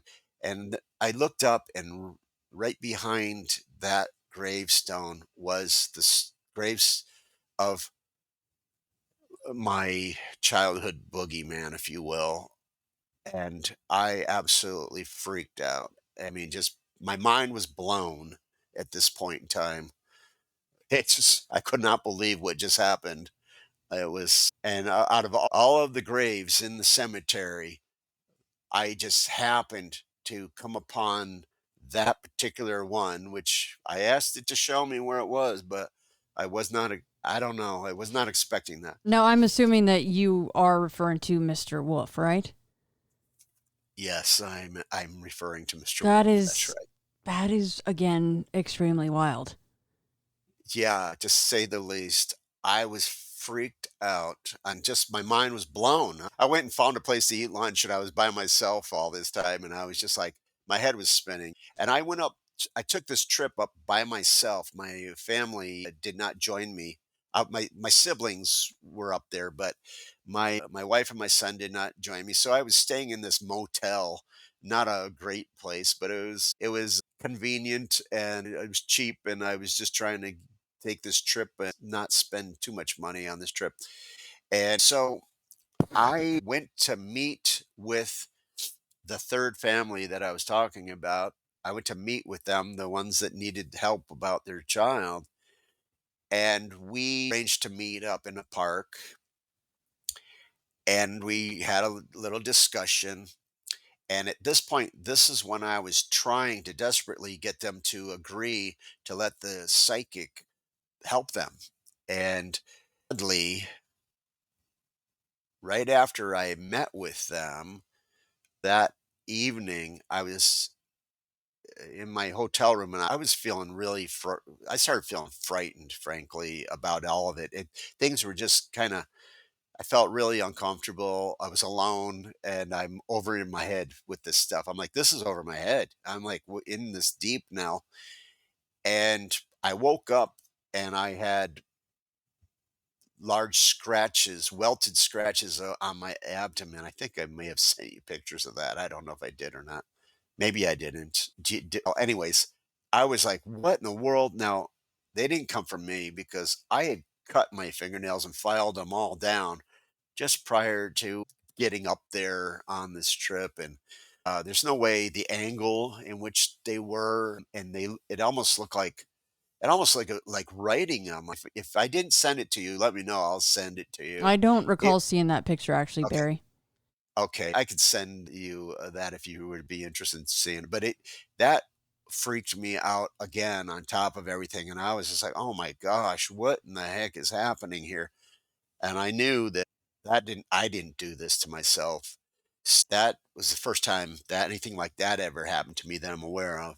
Now, And anytime anybody brings a photo up, I'm sure you've heard me say this because people always go, "Oh, I'll send you that photo." I always go, "Okay, is that just for me or is that for everyone oh to see?" yeah, I don't know if And anybody wants. that's no pressure, of course. It's just someone will ask me in an email, "Hey, he Yeah, brought that picture up, right? Are you going to share that?" So I just always ask that out loud while we're chatting. fair enough. And thinking of that, actually, it reminds me of something very important that I have to tell you about the house and scratches. But yeah, I'm going, well, somebody's going to see pictures of my gut. But, anyways, I have nothing to hide and it is what it is. And I don't care if you want to share it, that's fine. But that happened. But actually, something that happened, that one of the stories that I forgot to tell you was about the room getting cleaned upstairs and all the clothes thrown down. She was cleaning that room for her brother-in-law to move into. So when the brother-in-law moved into the house, one day the grandmother was in the kitchen cooking, and the power went out in the house, and her brother-in-law went down into the basement to see what the deal was and to try to pull the breaker switch. And he goes down there, and then she hears a scream come from him. And she says, "What's the matter? You run into a spider?" And then within seconds, he popped through the basement door with the look of absolute terror on his face, she said. And she said, what's wrong? And he pulled up his shirt and he turned around and he had a big bleeding scratch going across his back. And he said she would try to get him to tell her what he saw. He said he would never go down in that basement ever again, and he would never talk about it, and he never did. And within about a year, he died, and he never revealed what was in the basement, but it terrified him, and he had a big bleeding scratch across his back. So I I'm glad I remembered that now because that was a very important thing to talk about again with whatever dwelled in the basement did have some violent tendencies apparently. Now, regarding the psychics, I'll tell you the impressions that the psychics told me, which immediately gave me goosebumps. So I sent an image of the home, which I will not share. I sent an image of the home to the psychic, and I was on the live on the phone with him at the time, and he's talking to me, and he just looked at me, or he said to me, "I see a man beating a child," and he said he had his hair parted in the middle. Then later on, he ended up doing a comb over. He said he was left-handed, and he was hitting the child with a belt, and he was saying, "You see what you made me do?" Of course, at first, my dad, this is back in the time when kids did get hit with a belt. And I remember my father doing it and probably hearing the same words come out. I was covered in goosebumps when he said that, but it doesn't sound like it was my father. It sounded like it may have been somebody else. But this psychic told me every man that lives in that house will be negatively affected by this brooding man. And he said there's a male. He has stayed in a negative state because he did not want to die and he's angry that he's dead. Said something about being in an astral shell. I don't even know what that term means, but said that the land that the place was on was fine, but the negative energy was in the house, and that it affects every family that ever moves into that house is going to be affected negatively. And he was willing to help the family, but I was waiting for the family to give him permission, but he had some arranged a trip that he had to be making and so forth. That opportunity passed. And after I got scratched, I came home from my trip and was still freaked out and saying a lot of prayers. And the grandmother called me like the day after I got back, and she said, How are you feeling?" I said, Honestly, I'm feeling a little freaked out." And I said, "I got scratched in my sleep." And I said, "Why?" And she said that her daughter fell into a lethargic state right after we met, which the focus of the meeting was for me to try to get them to agree to let the psychic help them. And then when she was in this lethargic state, she wasn't doing anything. So another several weeks went by, and I was urging them to please do something before things got worse. And by another incredible chance, and none of I have so many oh, things that happen in my life that are not just chance. They are amazing things that come together. But I meet another. What are the odds? What's that? Oh, I didn't say anything. Oh, I just heard a voice. Oh, interesting. I'll That, have to go back and listen to that. okay, that was weird. Unless it was an echo of me, but that was strange. I heard something strange. Now that kind of weirded me out a little bit. Okay. Anyways, I met another psychic who claimed that they had this abilities. I've never known anybody who had the ability to remove. This is all new to me, right? With that, and I knew my grandmother, but she was not a medium. She did not speak to the dead that I'm aware of. Different psychics have different abilities, but here's another man who claims he cleanses homes of dark things, right? And he told me, I sent him an image and he said, malevolent male spirit. He described he had dark eyebrows and a dark beard and mustache. He was a human spirit. He said, spirit has been around a long time. It gets darker. He said, the longer it's there, and the spirit is forcing three other spirits to stay at the house.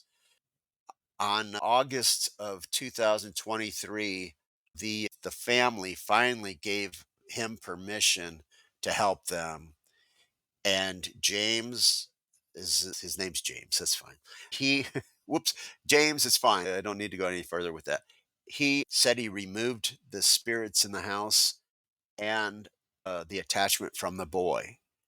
Well, of course, he said this was going to take a lot of prayers and a lot of cooperation from everybody involved to make this work, and that it wasn't just good. That it was going to require quite an effort to keep this thing under control and at bay. I just went. I just got returned just the other day from being up there. And honestly, when I went up there, I traveled with holy water, crucifix, some gems that were supposed to be protective gems. I I was very hesitant about going back up there, but I had tried. I'd reached out to see how the family's been doing, and they seemed like they were doing all right. But there were times when I wouldn't hear from them for a period of time and so on. And I was going to try to meet up with them. And I went by the house, but nothing at all happened while I was up there, which was I was relieved about. And I met with the family, and they told me that the child is doing well, and everybody they haven't had no paranormal experiences at all. And also, the neighbor that lives across the street told me he went over and asked the people living there if they had ever experienced anything. And they said, no, we've not had anything negative.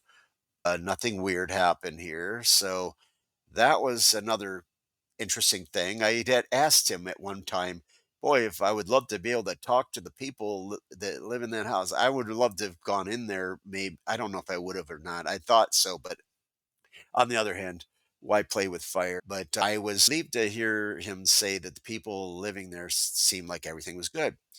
And then to on top of that confirmation, I was introduced to another psychic whom, because I was nervous about going up there, I was just asked this person if they had any suggestions for protection. And I sent them an image while I was up there, she looked at it and she says, it's weird. I can't see into this house. Seems like all the windows are shut and the blinds are closed, but I see a glowing light coming from there. And she says, it's very odd, but it seems very quiet. The house seems extremely quiet. And then I went and contacted the other psychic. I said, what did you do? He goes, I put a big protective, I removed all the spirits and I put a big protective bubble over the whole property. And I was like, "Oh, I think Wow. it's working." Holy And cow. that is the end of that whole story at this point in time, up to date as of 2 days ago. Holy smokes, Barry. Mr. Wolf's house, huh? Place Yeah, is slightly active. Hopefully still not as much anymore, maybe. still gives me goosebumps. Still I gives me goosebumps to talk Yeah, about it. I can see why. It seemed, and this is not me questioning why you would be this way or being accusatory in any way, shape, or form, but it seems like you're hesitant to say his name at all. Yeah, yeah. Because for one thing, there's probably living family. And I did not, I just didn't want any, and you're right. Saying it out loud, I hesitate. So a little fear there because I experienced some crazy stuff. Yeah. So yeah, I admit I have a hesitancy to say it out loud, because the last time I said it out loud, show me where you are, it did. Yeah. And I found out when I was just up there, the family, that I met, gave me another interesting tidbit. They told me about another brother-in-law that came to visit the house to help put up some furniture in the house. And he was just helping them out, put some beds together and hang some stuff on the walls or whatever he was doing. And they told me that he went home to where his house. That night he had a nightmare, and the nightmare was of a man yelling at him saying, "Stay out of my house. Stay out of my house." And that was interesting, that this thing has the power and ability to follow somebody and penetrate into their dream. And also, I forgot to tell you that there's so many things. The daughter with the children, one night she was in bed sleeping, she felt something grab her ankles and she heard a man yelling at her, and he pulled on her and scared the crap out of her. I can't remember. He's yelling something about "leave my something alone," or he's yelling at her. And then she jumped up and ran, and of course, terrified and bawling her eyes out. So this dark energy it was just getting worse and worse, it seems, in that house, and fueled by all the fighting and the just craziness from all the different families that had moved in and out of there through the years. It just kept getting worse. But I had a goal once I realized there was a problem, and my goal was to try to help the family and the child. And then I had a goal of wanting to help free the spirits that were trapped in there. And by amazing, I don't know, what the word, I'm trying to find the word, that I was able to synchronicity, able to find the right persons to actually do that. And the house is cleared, it's clean. As far as I know, the family is doing well. And that is the story that I have. Bravo to you for stepping up and essentially facing your own fears, because you had your own from living in that very same house. So that was really great that you decided to step up and do that, Barry. Thank you. It was more of a personal curiosity, but as things turned into a whole different thing and I realized there was a child in need and stuff, then I ramped up into a whole different situation. But I realized I was in the middle of it all, and this thing knew I was trying to help them, and it was angry about it, and that really frightened me. I'm going to admit, I was very hesitant. And then just going back up there, I again, like I say, I was traveling. You'd think I was the exorcist or something. But the priest I brought all these different things. I was looking around. I was afraid to bring sage. I thought they would pull my luggage and search and go, "What is this stuff?" Yeah. But I thought maybe I could get some up there, but if I needed it. But you know what? I never. This time I went up there and everything seemed peaceful, and nothing seemed bad, and the family seemed okay. And then when the psychic that did not know anything about the history or the other psychic or anything, she gives me her impression and said, "Look like the place has been sealed up and it's glowing with the light glow," and she could not understand why she was unable to even look. And the other psychic said, "Oh yeah, I cleared it and I put a Yeah. protective barrier over the place." And I thought, "Oh my gosh," this because it's all so surreal. But It all tracks. yeah, that's the thing that blew my mind about all of this is it all matched up, it all tracks, and it's all real, and it's just a mind blower.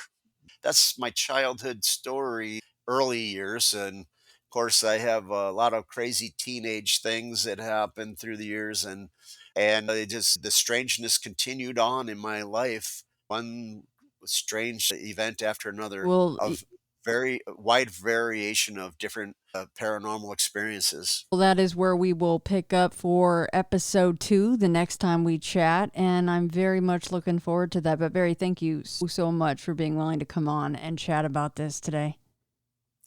Thank you so much for having me on, Shannon. I really appreciate it. If you're new here, I hope you're enjoying it enough to head to your podcatcher of choice to rate and review the show. This helps it aggregate across the listening platforms, which will turn into more people willing to come on and share their encounters. If you've been listening for years, I'd ask that you please do the same. Home base for Into the Fray is intothefrayradio.com. There you will find all episodes, blog posts, and get bonus content info. Speaking of that bonus content, on top of the free weekly show, I also produce bonus content for Patreon and Apple Podcasts Premium. On either platform, you get all bonus audio episodes and early releases, each one ad-free, of course. Full disclosure, though, Patreon has a bit more in the way of perks because of their interface. Over there, you will get video versions of patron-only chats, the private Discord channel, and merch at certain pledge levels. So head to patreon.com/intothefray or your Apple Podcatcher app to sign up for bonus content today. You can find me on the big three social media platforms, Facebook, Twitter, and Instagram. The Linktree link in each of my bios will take you to all the places you want to venture regarding ITF, including Small Town Monsters documentaries, various ways to listen to the show, Beyond the Fray books, contact info for me, and more. And lastly, and really honestly most importantly, if you'd like to share your encounter or encounters on Into the Fray, the best way to get in touch is by emailing me at shannon@intothefrayradio.com.